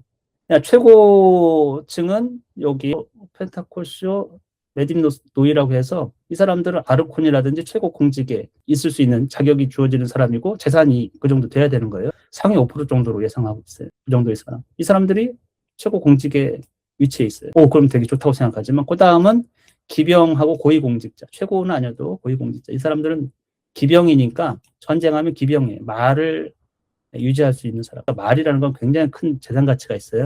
마부도 있어야 되고 뭐 말먹이고 이런 거 관리하고 이런 일이 보통이 아니에요. 그리고 제우기타이라고 해서 이 사람들은 중무장 보병들, 그러니까 보병으로 전쟁에 참여하면, 그러니까 이게 이제 전쟁에서의 역할이긴 하고, 그다음에 이제 일반 공직, 고위 공직은 아니어도 그런 거에 담당할 수가 있어요. 무장을 자기 비용으로 댈 수 있는 정도의 사람들, 갑옷이라든지 이런 것들. 말은 없죠. 근데 그런 사람들, 자영농이나 상인들. 근데 이제 맨 마지막 테테스는 공직은 할 수가 없어요. 민회는 나중에 이제 모든 걸 결정하지 않습니까? 그다음에 재판에 참여할 수 있어요. 배심원이 돼가지고. 이 사람들은 임금 노동자, 그러니까 자영농이 아니죠. 자기 토지가 없으니까. 그다음에 빈농층인데 이게 신의 한 수가 된 거예요. 여러분 잘 생각해 보세요. 내가 공직에 참여해야 됩니까? 꼭? 이게 공직이라고 생각하지만 이 사람들 재산이 있고 있는데 꼭 이런 일을 해야 될 필요는 없어요. 생각해 보세요. 이 공직이라는 게. 왜냐하면 여기서 돈 나오는 건 아니거든요. 권력이 조금 있다라는 것 뿐이지만 그런 장치를 근데 여기다가 다 둬서 민회를 통해 결정과 사법제도도 굉장히 중요하지 않습니까? 어떤 것이 불법이니 합법이니 이렇게 했을 때 사회를 지탱하는 게. 근데 이거를 노동계층에게 줬다란 말이죠. 그러니까 이게 점점 권력이 어느 쪽으로 가냐? 이쪽으로 다 쏠리게 되는 거예요. 처음에는 그러니까 귀족들도 계급에 따라서 이렇게 나누니까 좋다고 생각했는데 절대 그런 게 아니죠. 왜냐하면 아르콘이 혼자서 뭐 독자적으로 결정할 수 있는 게 아니기 때문에. 그래서 모두에게 같은 권리를 준 건 아니에요. 근데 아주 교묘하게도 이거는 민주정으로 가는 발판을 마련했어요. 왜냐하면 하층민에게 결정권을 줬거든요. 하층민에게 결정권을 줬어요. 대단히 머리가 좋은 거죠, 사실은. 그렇지 않습니까? 말도 저는 굉장히 재산한테 등급제해가지고 금권정지처럼 생각하는데 굉장히 머리가 좋다. 뭐 다른 거는 공직에 참여하고 말고는 중요한 게 아니에요. 농사를 짓는 사람이 공직에 가서 하는 것보다 내 토지에 농사를 짓는 게 훨씬 더 좋죠. 그렇잖아요? 근데 결정을 내가 할 수 있어. 지도자를 결정할 수 있고. 그러면 된 거죠, 사실 어떻게. 또 전쟁에 나가가지고 또 중무장 보병이 돼가지고 막 싸워야 되느냐, 뭐 잘하면 되는 것이고. 여기 아레이오스 파고스 회의를 솔론이 만들었다는 얘기도 있고 이전부터 있었다라는 얘기가 이제 정확하지는 않지만 있거든요. 그리고 우리 오레스테스가 여기서 이제 재판을 받았다고 그렇게 알려져 있지 않습니까? 비극에서 보면은. 근데 아마도 창설하지는 않았을 거라는 거 그 전에도 있었다라는 기록들이 있기 때문에 재정비를 했다 이렇게 보면 훨씬 더 좋을 것 같고요. 그래서 솔론이 기존 권력을 뭐 없애거나 기관을 없애거나 그러진 않았고 다시 재배치를 했다. 원래 이거는 아레이오스 파고스 회의는 귀족 원로 기구였습니다. 특히 이제 최고 지도자인 아르콘이 처음에는 왕, 그다음에 1인, 그다음에 3인, 9인 이렇게 확대돼요. 공신형에선 10년 임기로, 그다음에 이제 1년 임기로 이런 식으로 자꾸 이제 변화가 되는데 민주주의가 되면 될수록 그렇게 되는 것이죠. 그래서 이제 귀족 권력이었는데 요거를 약간 지금 보면은 법의 수호자, 헌법재판소 같은 역할을 좀 부여를 했어요. 그래서 법률 보존, 그다음에 공직자 감시 이런 것들, 헌정 질서를 지킬 수 있는 그런 역할로 재정의를 했고, 그다음에 400인 평의회를 만들었어요. 400인 평의회를 만든 거는 귀족 권력을 견제하려기보다는 이제 민회, 백성들이 엉뚱한 그런 걸 발의를 한다든지 그럴 수 있잖아요. 그걸 이제 제한하기 위해서. 그래서 내 부족에서 100명씩 그래서 평의회를 만들어가지고 여기에서 발의를 할 수 있도록 그렇게 조정을 좀 했습니다. 약간 견제 장치로서. 그래서 솔로는 뭐 뭘 폐지하고 막 그렇게 극단적으로 나가기보다는 서로 좋아하고 이렇게 균형을 잡을 수 있도록 하는데, 그리고 시민 참여를 제도적으로 이렇게 보완을 했다 이렇게 보면 좋을 것 같습니다. 그리고 이제 헌정이라고 했는데 거의 헌법을 만들었다고 보시면 돼요. 없던 거를 이제 새로운 법률 근간을 만들었는데 견제와 균형입니다. 첫 번째는 안건은 400인 평의회에서요. 그러니까 안건 개진은 조금 심사숙고를 해야 돼요. 아무거나 갖다 놓고선 뭐 투표하자고 하면 안 되잖아요. 그렇죠? 그러면은 진짜 근권 정치나 다른 쪽으로 흘러갈 수가 있거든요. 사람들이 견뎌낼 수가 없어. 그래서 각 부족에서 명망 있는 사람들 추천해가지고 민회에 어떤 걸 상정할지 말지 아주 좀 검토를 많이 합니다. 그래서 그 법안하고 국가정책을 사전심의 기구예요. 지금 보면 국회에서 하잖아요. 상임위원 같은 거. 어떤 영역에서 법안 검토를 하고 이제 그리고 나서는 이제 민회에서 결정을 해요. 그러니까 민회가 훨씬 파워가 있는 것이죠. 에클레시아라고 해서 4등급 계급도 다 참여하는, 그래서 중대사를 투표로 결정합니다. 그리고 아르콘도 선출해요. 그러니까 엄청난 권력을 준 거예요. 우리가 이렇게 보면은 이미 솔론 시대에 민주주의라고 봐도 뭐 크게, 왜냐면 독재자는 없는 거니까. 아르콘을 최고 지도자를 누가 선출합니까? 물론 재산에 따라서 아르콘이 되죠. 민중이 될 수는 있는 건 아니고 상위 5%의 재산이 있는 사람이 되지만 백성이 뽑는다라는 거예요. 여기서 민회에서 결정을 하면 이제 집행은 행정은 이제 아르콘이 하는 거죠. 1급 대부호 9명이 1년간 이렇게 하고, 그리고 또 사법권도 있어요. 이 아르콘들이 그 아레오스 파고스 회의에서 헌법적 감시를 한다는 거예요. 이미 전직 아르콘들이 회원이고요.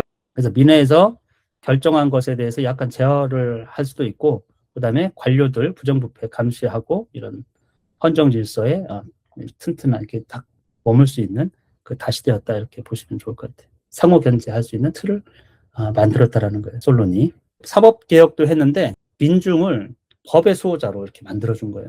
우리가 생각하면은 그게 되려고 하면 일단은 선거를 통해서 결정하는 것도 지식이 있어야 돼요. 판별할 수 있어야 되니까. 교육이 있어야 되는 거고. 또 법을 판단한다. 이것도 지식이 있고 상식이 있어야 되지 않습니까? 그렇죠? 이게 뭐 어디로 휘둘릴 수도 있기 때문에 하여튼 그런데 그걸 민중에게 줬다라는 거예요. 아르콘이 판결하거나 재판관이 판결합니다. 관료들이 판결하는 거예요. 이 사람들은 다 고급 관료들이고 그렇기 때문에 귀족들이에요. 근데 이거를 항소를 할 수가 있어요. 이거를 솔론이 만들었어요. 이 판결이 최종이 아니에요. 그 항소를 해가지고 이 사람이 배심원단에게 이렇게 판결을 맡길 수가 있어요. 그러면 배심원이 다수로 이게 비민도 참여하지 않습니까? 상식에 입각해가지고 이제 다시 결정할 수 있는 거죠. 사법권이 대중에게로 민중에게로 넘어갔다라는 거기 때문에 굉장한 사건이에요. 아마 인류 역사에 항소권이라는 거를 이렇게 이른 시기에 마련해가지고 하는 데는 없어요. 판결했으면 끝이지 그걸 가서 또 항소해가지고 어디 가서 다시 재판을 받는다라는 게 공권력이나 또는 왕권이나 뭐 사법권에 대한 엄청난 침해라고 생각하지 않았겠어요? 여러분 잘 생각해 보시면. 왜냐하면 이 법의 보호를 받지 못하는 빈민 또는 대중들을 생각한 거예요. 솔로는. 기존 사법 질서로는 귀족들이 재판을 하고 있기 때문에 문제가 된다고 생각했던 거예요. 아레오스 파고스 회의에서는 국가 반역이나 하여튼 중범죄를 다룹니다. 일반적인 거는 민중법정에서나 뭐 이렇게 할 수가 있는 것이고 감찰을 해요. 공직자 감찰. 그래서 헌법재판소 같은 역할을 이렇게 여기 회의에서 하고 있다. 이렇게 보시면 좋을 것 같아요. 그래서 귀족은 행정을 독점해요. 근데 그걸 뒤집거나, 왜냐하면 행정이 있지만 입법과 사법의 기능을 민중에게 돌려줬기 때문에 여러분 잘 생각해보면 어디가 힘이 더 큰 겁니까? 행정보다는 사법부가 더 힘이 커요. 사실은. 죄가 있느냐 없느냐를 판결하기 때문에. 그리고 입법 과정, 입법은 더 큰 것이고. 타협의 산물이기도 하고 현실 반영한 산물이기도 한데 시민들이 그렇게 약간 훈련되는 법을 통해 가지고, 그리고 그게 해보니까 좋다 이런 것들을 이제 인식시키는 그런 과정이었다고 보시면 좋을 것 같아요. 법정의 정의를 고위족들에게서 이게 불복할 수가 있는 권한을 준 것이죠. 항소 권한을. 그리고 시민이면 또 하나가 소송을 제기할 수가 있어요. 옛날에는 그게 그런 권한이 없는 거예요. 소송을 내가 저희 고위공직자 누구한테 소송을 제기할 수 있습니까? 부자한테? 그거를 법적 보호를 받을 수 있냐 이거죠. 없죠, 사실은. 소송을 제기한다는 것 자체가 굉장히 탁월한 발상이라는 거예요. 그 다음에 중립금지, 우리가 아까 얘기했지만 내전 시 어느 쪽도 들지 않는 자 시민권을 박탈했습니다. 하여튼 국가의 중대사에 있어서 아무 의견도 없고 관심이 없는 것에 대해서는 이제 권리를 박탈, 의무를 또는 자세가 없다 생각한 거죠. 그 다음에 이런 소소한 법도 굉장히 많아요. 그래서 결혼을 이익거래로 만들지 않으려고 이제 지참금 제도를 제한하거나 거의 많이 없앴죠, 사실은. 그러니까 이것도 굉장한 일입니다. 유언을 보장해 준 거.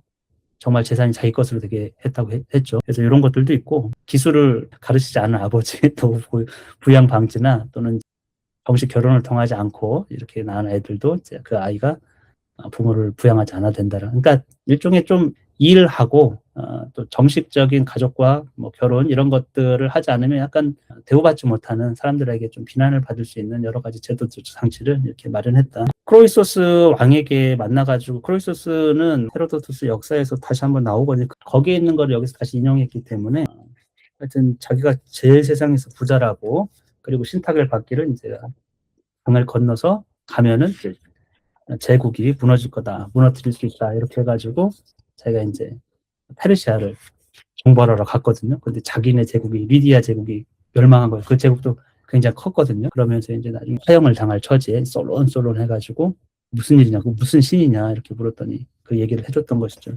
그런 것을 믿고 대담해져서 오만을 떨지 말라고 솔론이 알려줬다. 근데 사실 해석은 보면은 솔론이 했던 말은 아니고 본인이 이제 크로이소스가 했던 건데 그걸 듣고 퀴로스가 페르시아의 왕이 그를 풀어줬어요.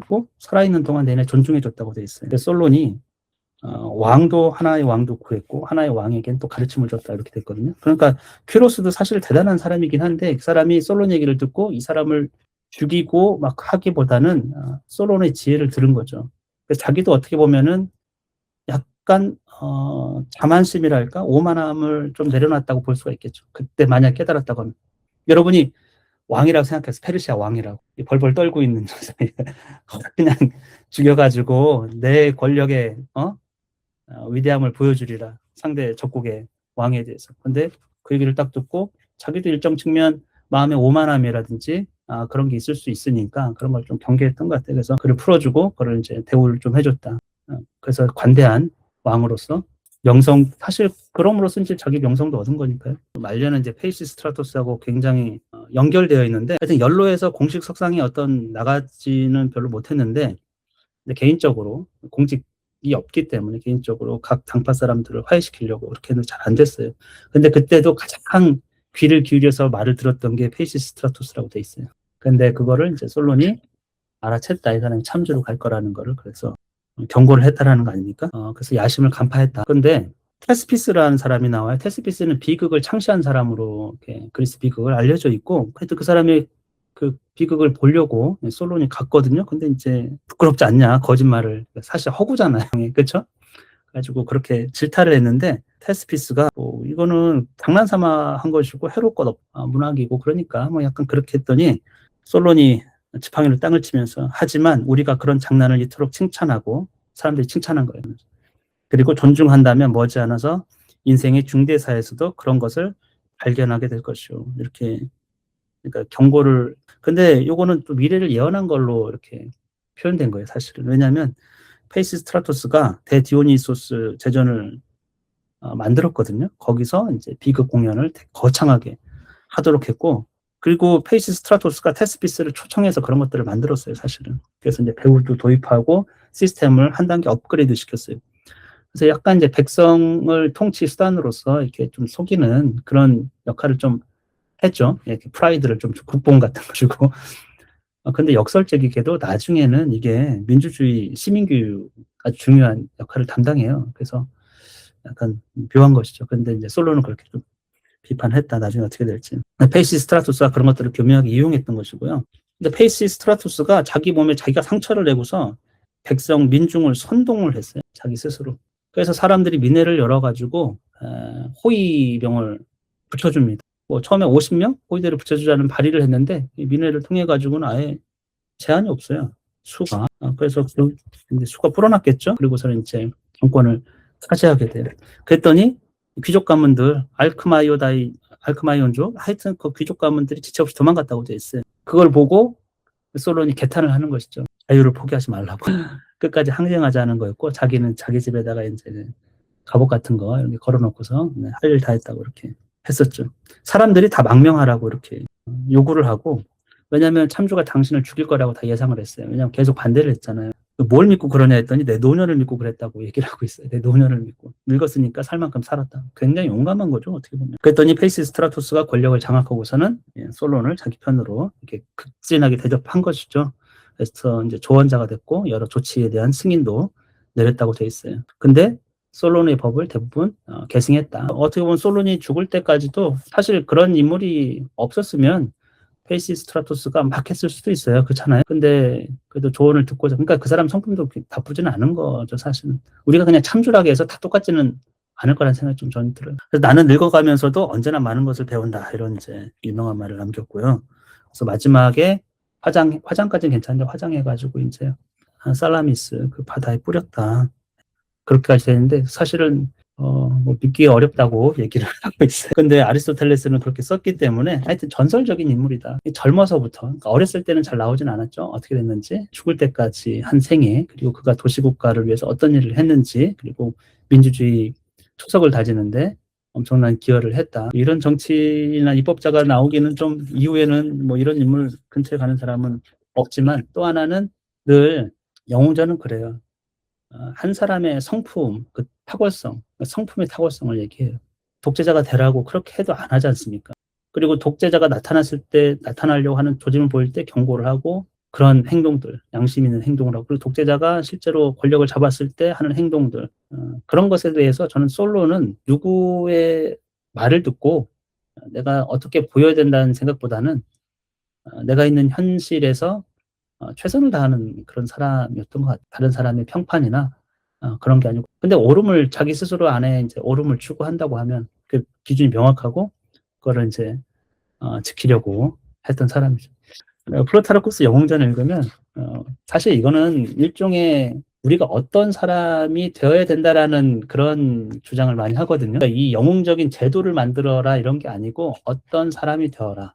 어떤 성품의 사람이 되고 그게 이제 공동체에 어떤 영향을 주는지 이런 얘기를. 그래서 뭐 큰 일을 했어도 성품이 안 좋으면 다 말년이 안 좋습니다. 조금 의아한 게 있어가지고 그 짐승에게 해를 입은 상해에 관한 법 제정 중에서 무는 버릇 있는 개에게 300피스 길이의 칼을 쓰겠다고 돼 있었잖아요. 보셨습니까? 근데 칼이 뭐냐면 이렇게 목에 거는 약간 형틀 같은 거예요.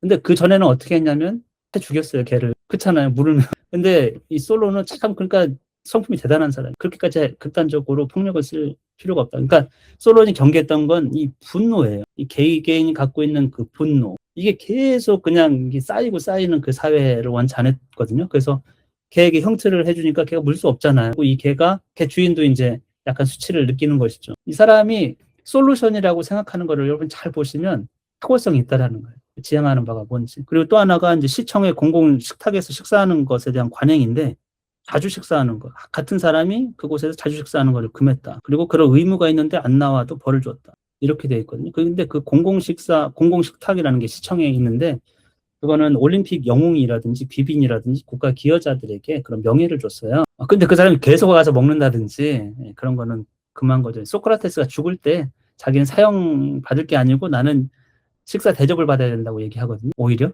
그게 이제 자기를 영웅 취급해달라는 거죠. 공공의 기여를.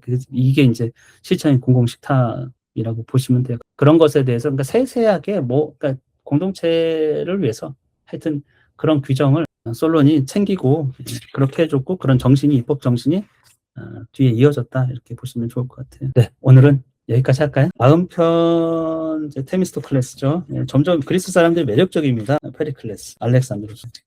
그래서 저는 인류 역사에 길지 않은 세월 동안에 이런 사람들이 이렇게 우수수 쏟아지는 그 사회는 참 보기 드문. 어떻게 보면 인류의 축복이에요. 그리고 그리스 사람들은 기록하기를 특히 아테네 사람들은 엄청 철두철미하게 해가지고 이 여러분 호메로스부터 해가지고 이 아리스토텔레스나 플라톤이나 이 기록들을 보세요.